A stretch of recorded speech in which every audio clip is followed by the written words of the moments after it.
À l'âge de 17 ans, il réalise son premier film intitulé Marvin la fugue. Il pratique la scène depuis maintenant 11 ans. Il vient de rentrer au cours Florent de Paris en classe tremplin. Il s'agit de Bastien Martinelli que nous avons la chance d'avoir aujourd'hui et qui va venir nous rejoindre.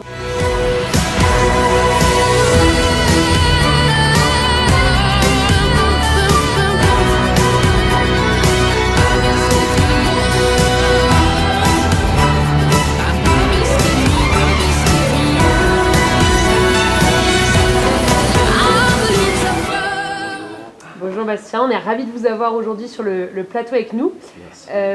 Vous êtes dans ce film à la fois réalisateur et acteur du film. Comment vous gérez ces deux pôles à la fois ? Moi, la sensation que j'ai quand je fais ça, c'est que j'ai toujours le sentiment que ça va pas être abouti quelque part, tu vois, et c'est super relou parce que du coup, tu as vraiment le sentiment qu'il y a quelque chose qui est pas suffisamment approfondi, en fait. Et gérer les deux à la fois, je trouve que pour un début, avec le recul, maintenant que le film est fait, qu'il va sortir, tout ça, j'en suis très content, j'en suis très fier. Mais c'est vrai que c'est peut-être une erreur que j'ai faite de vouloir faire les deux à la fois. Je pense que pour un début, c'est pas forcément l'idéal de se mettre autant de contraintes et autant de bâtons dans les roues dès le départ. Ok. Je pense. Même question que je posais du coup aux autres acteurs. Nous sommes ici au Cinoche de Robert Desnos. C'est ici pour la première fois que vous voyez vous-même sur le grand écran. Qu'est-ce que ça vous a fait de vous voir comme ça, en grand, dans une salle de cinéma ? J'ai beaucoup appréhendé le moment. Alors, contrairement aux autres, on ne s'est pas vu le même jour pour la première fois. Quand j'étais en seconde, on avait déjà fait une série de présentations de projets. Et là, c'était la première fois pour moi. Et en fait, j'avais beaucoup plus eu de sensations en appréhendant ce moment qu'au moment même. C'est-à-dire que j'ai trouvé, c'est bizarre, mais ça m'a pas fait tant d'effet que ça, quoi. Alors, on me voyait pas beaucoup, hein, parce que j'étais en seconde, j'étais petit figurant, un petit truc à la con. Mais c'est clair que c'était pas aussi impressionnant que j'allais m'imaginer. Mais ça reste toujours un peu space, quoi. C'est pas que c'est un délire. Presque décevant, j'ai l'impression. Non, pas décevant. C'est surtout qu'en fait, on est. J'ai tendance à vraiment anticiper les choses de manière très précise. Et j'anticipais, j'appréhendais ce moment. Et en fait, quand il s'est produit, bah, tu te vois, quoi, mais je connais mon visage. Du coup, c'est particulier. Après, la salle n'était pas remplie non plus ce jour-là, donc on était au Grand Rex, quoi. Donc, mais c'est vrai que, je sais pas, je me souviens du fait que je m'attendais à un truc genre hyper stressant, et au final, non, quoi. Enfin, c'était bien, hein, mais c'était pas aussi... voilà.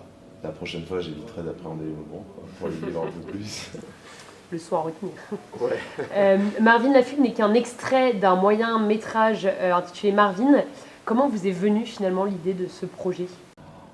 C'est un peu fou la manière dont c'est lié. On était, je venais d'arriver en seconde au lycée Georges Brassens d'Évry-Courcouronnes et j'avais l'option cinéma en fait.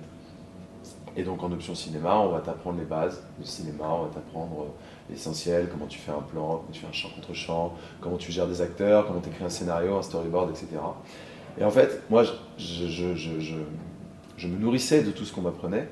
Et je me disais, putain, ça me fait chier quand même, j'apprends plein de trucs et je fous rien avec. Je l'apprends, c'est super cool, c'est de la théorie. Après, t'es en seconde, donc ça va aussi avec le programme, quoi. Enfin, t'es au courant. Mais du coup, j'avais une soif d'utiliser toutes les connaissances qu'on m'ingérait en fait. Et donc un matin, je me suis levé, je me rappelais, on était le 11 octobre, et puis je me dis ça, quoi. Je me dis, putain, ça serait cool de faire ça. Et donc je pars, pour la première fois de ma vie, je vais au CDI, et puis je commence à écrire des trucs. Et je me dis, vas-y, écris une histoire. Et je m'entoure de deux potes à moi, deux potes de seconde, on se met à côté, puis on se dit, vas-y, je les chauffe un peu pour faire un projet, tu vois. Je me dis, allez, viens, on se fait un moyen métrage, un petit truc, tu vois. Mais vraiment, sans même avoir l'idée qu'un jour ça passerait dans une salle de cinéma, vraiment un petit truc à la con, quoi. On s'est dit, on va mettre ça sur YouTube, hop, c'est fini, et puis voilà. Et même pas sur YouTube. Et en fait, on a fait le truc. On a écrit 2-3 trucs et je me suis dit, on a besoin de gens pour faire quelque chose, on a besoin d'être nombreux, on a besoin d'un collectif. Du coup, j'ai pris mon téléphone j'ai littéralement appelé l'intégralité de mon répertoire, mais vraiment l'intégralité, quoi, même des gens que je ne parlais pas. Et donc je leur dis voilà, je fais un film, si tu veux participer, viens, on se fait une réunion. Et je me suis dit, je leur avais dit, on va faire une réunion tous ensemble et on va discuter de ça. Donc le jour de la réunion, j'apportais, si tu veux, une histoire, un scénario que j'avais constitué avec deux autres camarades avec moi. Et de là, c'est parti un truc. Et en fait, j'en ai parlé, on en a parlé. Et puis, de plus en plus de monde se sont amassés. Et au total, je m'étais amusé à compter une fois, on est passé de 18 personnes le jour de la réunion à 250 à avoir œuvré pour le film, le long métrage dont on parle. Et ça, c'est vrai que c'est hyper satisfaisant, quoi. C'est-à-dire, tu te lèves un matin, tu as une idée de génie dans ta tête. Et puis, un an plus tard, on est 200 à travailler dessus. Et ça, c'est super plaisant. Enfin, c'était génial. Et donc, du coup, voilà. Et puis, surtout, j'ai eu la chance d'être hyper bien entouré. C'est surtout ça, en fait, que je retiens. C'est que j'ai toujours été hyper bien entouré de gens qui étaient bénévoles, déjà d'une part, et puis surtout qui étaient là pour te faire évoluer, pour te rendre service et pour apprendre aussi. Et j'ai rencontré la majorité de mes meilleurs amis, je les ai rencontrés là-dedans, quoi. Donc, c'est génial. Donc j'ai appris plein de trucs et au final on finit par faire des trucs comme ça et puis on interviewe avec des moyens, des trucs et ça c'est top, quoi. Et c'en est où aujourd'hui, du coup, le projet? Du coup, alors on a beau être nombreux, on a beau vouloir faire des trucs de dingue, on fait quand même des conneries parfois. Et en fait, bon, bah, on a fait des erreurs, enfin j'ai fait surtout des erreurs de techniques à la con. Et du coup, voilà, on a perdu pas mal de documents en fait, on a des disques durs qu'on cramait. Et du coup, c'est débile, hein. C'est débile. Et du coup, je suis en train de réfléchir à comment, avec tout ce que j'ai fait, je pourrais utiliser ce qu'on a déjà fait, de tournage, de tout ça, pour en construire. En fait, j'aimerais partir de quelque chose de nouveau. Imaginons que c'est un phénix, par exemple. Ça a brûlé et ça renaît de ses cendres en fait. Ok, ça s'est passé un peu, c'est passé et puis j'aimerais bien faire utiliser tout ce qu'on a appris, les connaissances qu'on a fait, les rapports qu'on a eus avec toute l'énergie et tout ce qui s'est dégagé de tout ça. Et j'aimerais bien justement faire en sorte qu'on ait qu'un nouveau projet, un truc en voilà. Je veux pas qu'on s'arrête là, mais d'un autre côté, c'est compliqué de vraiment continuer dans la même idée. Après tant d'années, c'est vraiment compliqué. Enfin, ça fait 3 ans quand même, presque 4 bientôt. C'est compliqué. Et donc j'aimerais vraiment, et je suis en train de réfléchir en ce moment, maintenant que Marvin Lafugue c'est terminé, j'aimerais vraiment découler ça et voir ce qu'on peut faire avec tout ça, quoi. Vous avez des sources qui vous ont inspiré, du coup, pour l'écriture de ce film? Pour Marvin Lafugue ou... Pour Marvin Lafugue. En fait, oui et non. C'est-à-dire que l'avantage de Marvin Lafugue, c'est que ça a été encadré par le lycée, majoritairement, puisque c'était un projet que j'ai choisi de présenter pour le bac, en fait. Je me suis dit, j'aurais peut-être pas l'occasion de présenter le long Marvin. Du coup, je me suis dit, je vais utiliser mon projet de bac avec un extrait, l'extrait justement de ce film où on a des parents, toute la partie de la fugue, en fait, où on zoome vraiment sur l'état des parents pendant ce passage-là. Et du coup, j'ai été accompagné par un très bon professeur de cinéma qui s'appelle Erwan Le Fur et qui m'a beaucoup appris. Et c'est avec lui il m'a donné beaucoup de pistes dans comment écrire, comment faire un scénario, séquencer les choses. Voilà, il m'a dit, et toutes les semaines, j'arrivais avec un projet différent. Il me disait, ouais, c'est bien, mais tu devrais changer ça. Alors ça me faisait chier, hein. Mais au bout d'un moment, on a de la matière qui est beaucoup plus intéressante à travailler. Et c'est sûr que, par exemple, l'évolution des personnages, qu'au début, on ne peut pas avoir des personnages qui sont exactement les mêmes qu'à la fin. Et ça, c'est une question que je me suis beaucoup posée et que j'ai beaucoup travaillé pour l'écriture de ce film-là. Donc, pour répondre à la question, je pense que les sources, c'est plus des échanges, en fait. C'est des échanges avec des personnes qui ont pu vivre la même chose, avec des parents qui ont pu vivre la même chose.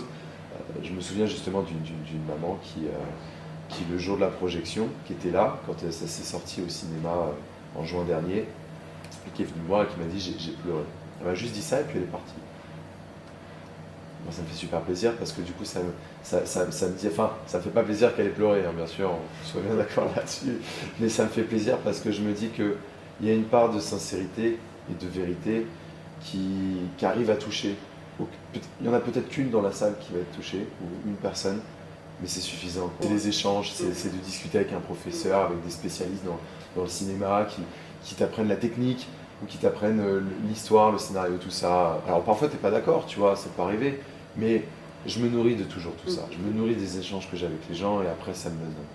Voilà, c'est surtout ça en fait. Du coup, dans ce film, vous interprétez Marvin. Comment vous avez travaillé, vous, ce rôle que vous êtes auto-attribué? Est-ce que ça a été compliqué de le travailler, de le jouer? Alors, je me nourris toujours de. En fait, c'est bizarre parce que je me nourris des émotions que j'ai au quotidien en fait.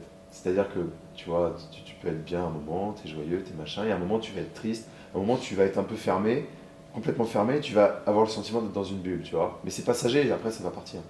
Et bah, quand je suis dans cet état-là, en fait, j'essaie de comprendre quelles sont mes attitudes pour après les utiliser. En fait, plutôt que de partir d'un personnage complètement inventé, j'ai préféré pour ce film partir de moi, en fait. C'est bizarre, mais partir d'une certaine phase où quand tu es dans une certaine phase, tu vois, tu as des mimiques, tu as une attitude, un truc. Et je me suis dit, pars de ça, et voilà, c'est comme ça que j'ai travaillé le rôle, en fait. En m'analysant pendant que j'étais dans un état. Donc c'est très égocentrique, en fait, hein. Mais c'était un truc.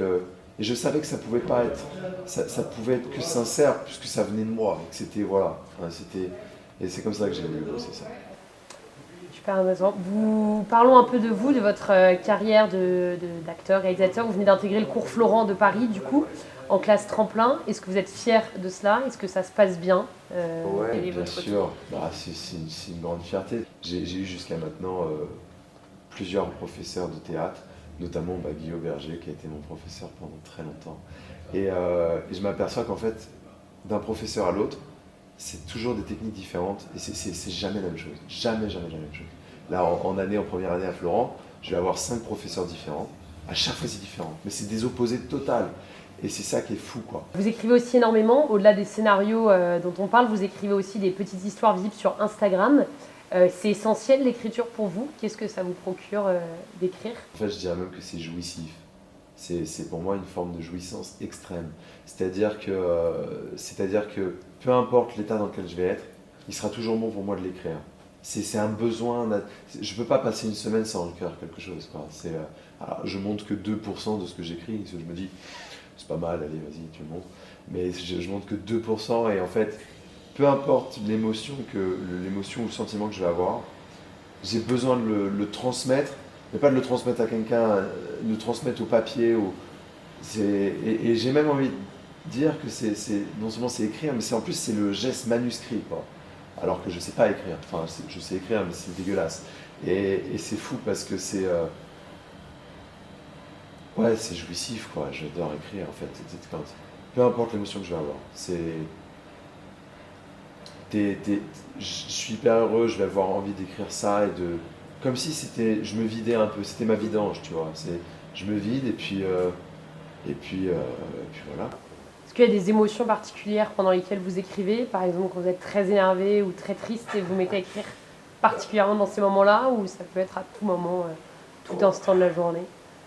Pas tout instant de la journée, mais particulièrement quand les émotions sont plus extrêmes que d'habitude.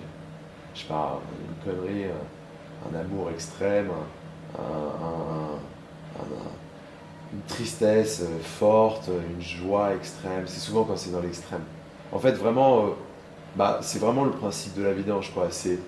T'es à là, t'as besoin de vider. C'est la chasse d'eau, quoi. C'est rempli, il faut que tu vides. Si c'est pas rempli, je vais pas écrire parce que je suis flemmard, donc je vais pas le faire. Mais si vraiment je suis au max et que la jauge elle commence à vriller vers le haut, là je vais avoir envie d'écrire pour évacuer et après me ressourcer. Guy Auberger, du coup, qui joue le rôle du père dans le film, était votre prof. On lui a posé aussi la question dans l'autre sens. Mais qu'est-ce que ça vous fait, vous, d'avoir inversé les rôles et d'avoir été, du coup, dans ce cas, réalisateur pour le film avec son prof comme comédien? C'est une approche vraiment particulière. Parce que j'ai beau avoir des idées, des trucs. Il y a toujours une forme, pas de timidité, mais ça reste ton mentor, quoi, ça reste ton prof. tu peux pas te dire. Enfin, la manière dont j'ai voulu travailler avec lui, j'ai pas, j'ai pas amené ça. Enfin, je le voyais pas comme si j'étais pas le prof, j'étais pas le metteur en scène. Au fond de moi, je sais très bien que c'est lui le metteur en scène. Je sais très bien que c'est lui. Et, et parfois, ça me faisait même bizarre parce que j'avais tendance à répéter ce que lui-même me disait en fait. Du coup, ça fait chelou parce que j'étais en mode, bon bah tu le sais, c'est toi qui me l'as dit quoi. Donc, bon, mais ouais, c'est. Et puis franchement, je trouve ça classe quoi. Franchement, c'est, ça me fait vraiment plaisir. C'était vraiment, ouais, c'était une expérience folle. C'était un truc de ouf et c'était un peu comme si, comme s'il m'avait donné tellement et qu'à mon tour j'avais envie de lui donner aussi. Tu vois, c'était vraiment dans ce style-là. Depuis mes 6 ans, il me dit, il me donne des conseils, des trucs. Et là, de faire le retour de flamme, quoi, de donner en retour. Et voilà, et ça s'est super bien passé, on a eu une approche, c'était que du plaisir, que du bonheur, que du bonheur.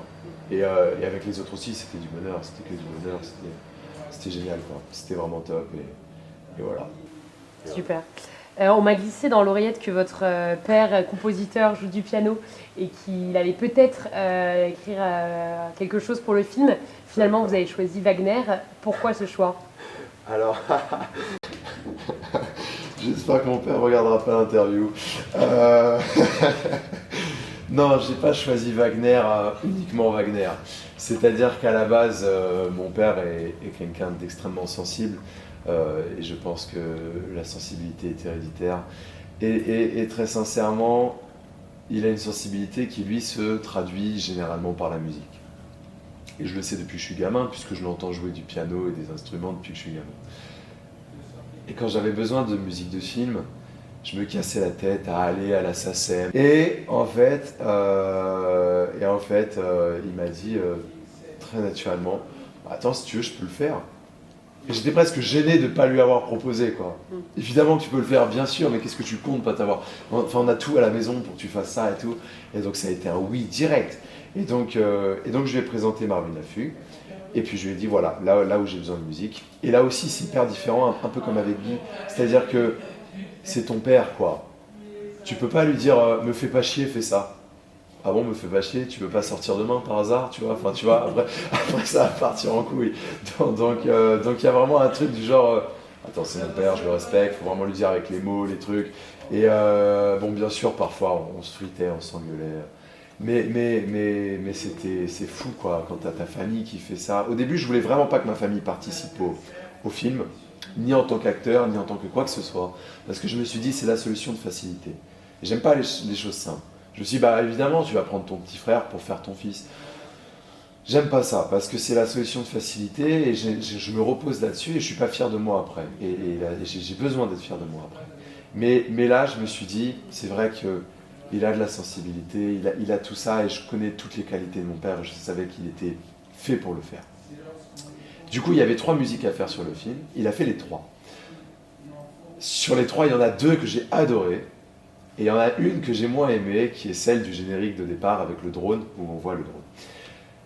Et là, je lui ai dit, donc on a présenté ça au ciné ici, avec ça, avec cette musique-là. Alors les retours étaient très positifs, hein, très positifs sur la musique, mais moi, j'étais pas hyper satisfait de ça. Et je suis très chiant, et les acteurs vous le diront, je peux refaire 6 à 5 fois les scènes si jamais j'aime pas. Et c'est très relou, et je le comprends, mais du coup cette musique m'allait pas, et donc pour la sortie sur YouTube, je voulais vraiment en être satisfait. Donc j'ai changé déjà le générique, qui est complètement différent de ce qui a été présenté au cinéma, et j'ai voulu changer la musique. Et je lui en ai parlé, je lui ai dit, écoute, j'aimerais bien que tu changes la musique. Il m'a dit, tu veux que je change quoi? 2, 3 notes? Tu changes tout. Tu dégages tout, tu changes tout. C'est vraiment, tu me refais un truc. Et il m'a dit, ouais, machin et tout, et puis il a compris, parce qu'il comprend très vite ce que je veux. Et moi, une musique qui m'a beaucoup inspiré pour celle de la musique du drone, c'est la musique de Mike Oldfield, de La Déchirure, le thème principal, on va dire, qui pour moi était la musique par excellence, sauf que c'était utilisé pour La Déchirure, et que visiblement j'ai une oreille musicale absolument à chier, qui avait des connotations asiatiques dans la musique, que moi je ne perçois absolument pas, mais visiblement oui. Du coup, ça collait pas. Du coup, ça ne collait pas, visiblement. Moi, j'adorais, hein, ça me faisait une sensation de dingue. Mais du coup, il m'a dit, il a compris, grâce à ça, exactement ce que je voulais, notamment la montée et la descente j'arrive pas. Voilà, la montée et la descente en même temps. Ça monte pas, pardon. Et du coup, et du coup, il m'a dit, mais en fait, c'est lui qui m'a proposé Wagner. Il m'a dit, écoute ça de Wagner, qui est Tannhäuser, l'ouverture de Tannhäuser, de Wagner. C'est l'ouverture de Tannhäuser de Wagner. Il m'a dit, écoute ça. Il m'a fait écouter, j'ai trouvé ça exceptionnel. Donc c'est quand même in fine lui qui a proposé un titre. Bien sûr, et c'est juste cette musique-là que j'ai changé. J'ai mis Wagner sur celle-là, parce que du coup, avec les droits d'auteur, ça posait pas problème, puisque ça a plus de 50 ans, hein, Wagner, quand même. Donc, du coup, il n'y avait pas de problème là-dessus. Ça me plaisait, il comprenait, et il m'a dit, franchement, je suis assez surpris que tu choisisses Wagner plutôt que moi. Bon, voilà. Ça s'est mal fini. Ouais, je suis parti de la maison, il m'a foutu à la porte, du coup, je dors dehors depuis 3 semaines. Mais c'est pas grave, c'est pas grave. Et du coup, voilà. Et donc j'ai mis Wagner là-dessus, j'ai mis l'ouverture de Tannhäuser et j'en suis très satisfait. Et il y a juste ça, après les deux autres musiques qui me plaisaient, je les ai gardées, il n'y avait pas besoin de changer. Merci pour ce détail, les auditeurs étaient très curieux là-dessus. Je suis ravi de vous voir. On va finir par un petit jeu, on a fait le même un peu avec les 3 autres, mais l'important c'est d'avoir aussi votre avis là-dessus. Quel serait un mot pour définir le film? Un mot. J'en ai mis tellement dessus que je peux pas en donner qu'un. Ah bah il faut, c'est la question. Et les autres y ont répondu. Oh putain. Le problème c'est que c'est compliqué parce que la manière dont le truc est construit, c'est qu'en fait c'est des phases en fait. L'objectif c'était de montrer l'état d'âme des parents et d'avoir des phases, de voir leur état d'âme, la colère, le reproche, la culpabilisation, le 3. Je compte les mots du coup. Non, mais il n'y a pas que cela. Non. Donc en fait, je vais dire, je sais pas, état d'âme. Je vais dire l'état. L'état, c'est le sentiment, le truc, l'émotion, tu vois. C'est surtout ça parce qu'en fait, tu vois une panoplie d'émotions, d'états, et tu les vois dans des circonstances. Et en fait, tu vois, l'objectif vraiment de ce film, en fait, c'était de montrer l'évolution des personnages à travers leur état. C'est la colère, la frustration, la culpabilisation, le reproche, la culpabilité. Enfin, tu vois, tu remets sur la faute de l'autre, et il y avait tout ça. Et donc, ce qui englobe le tout, c'est l'état. C'est l'état d'âme, quoi. L'état, je pense que c'est ça le mot qui conviendrait le mieux, parce que ça regroupe tout ça. Donc, je pense que je dirais ça. L'état. C'est un mot, ça marche. Ouais, ça marche. Selon vous, qui était le plus sérieux sur le tournage de tous? Le plus sérieux? Oh, c'est Cécile. Cécile. Pas de doute. Hein. Le plus râleur? Je râle beaucoup. Je suis obligé de l'avouer quand même. Je râle beaucoup. Je ne suis pas le seul à râler. Hein. On est nombreux à râler quand on est fatigué, qu'on a faim, j'ai envie de pisser, j'ai froid, mets le chauffage, tout ça. Du coup, donc on est plein à râler. Mais c'est vrai qu'au final, je pense que même si sur le tournage on est plein à râler, à partir du moment où tu rappelles tes comédiens 6 fois de suite pour refaire la scène, tu peux pas te permettre de dire que c'est les autres qui râlent. Donc je suis obligé d'avouer que je suis sans doute le plus râleur et le plus chiant. Le plus chiant aussi, ok. Et Ouais, qui est le coup, plus en retard? Le plus en retard. Le plus en retard. Bah, l'avantage c'est que j'ai tourné chez moi. Du coup j'étais à l'heure, puisque j'étais chez moi déjà depuis 2 semaines. Donc j'étais à l'heure. Après le plus en retard, je sais pas, je fais pas le pointage, hein, on n'est pas comme ça à la maison, mais je sais pas, ça dépend. Ça dépend des jours. Ça dépend des jours, des moments, ça dépend des bouchons aussi. Ça peut être très les bouchons, attention. donc voilà quoi, mais ouais, généralement on essaye tous de se focaliser 1 heure, on se dit on arrive dans ce créneau-là, c'est respecté. Pour finir, quel est le mot que tu dirais aux auditeurs qui s'apprêtent à voir et découvrir le film? Encore un autre mot? Non, quelle serait la raison que tu leur donnerais pour leur donner envie de le voir et de le visionner? Parce que ça a été fait avec ce que chacun est en fait. Parce qu'on l'a fait avec même la technique, en fait. C'est chaque caméraman fait avec ce qu'il sait faire, son savoir-faire, son amour. Tu vois, c'est toujours le côté, on est dans une démarche bénévole. On fait un projet ensemble. On se dit, on va bosser ensemble. Et c'est le fruit, si tu veux, d'une forme de cohésion. C'est le fruit au-delà d'être une histoire, au-delà d'être un film, c'est le fruit d'une cohésion, d'un amour, de passion qui se rencontrent, de rencontres. C'est le fruit de tout ça. Et c'est ça qui est beau en fait. Et moi, quand je vois le film, je vois surtout ça. C'est-à-dire que, bon, bien sûr, je vois toutes les erreurs techniques et ça me rend aveugle tellement. Je peux même plus le voir tellement j'en ai ras le cul de le voir. Mais vous, faut que vous alliez le voir. Mais en tout cas, c'est sûr que c'est le fruit de tout ça. C'est le fruit de rencontres, ouais, de cohésion, tu vois. C'est un amour, de partage, d'une bienveillance collective. C'est comme si on était une petite famille maintenant, on se connaît tous très bien, à chaque fois on discute, ah t'en es où dans la vie, t'en es où dans tes études, je me souviens la dernière fois, tu vois.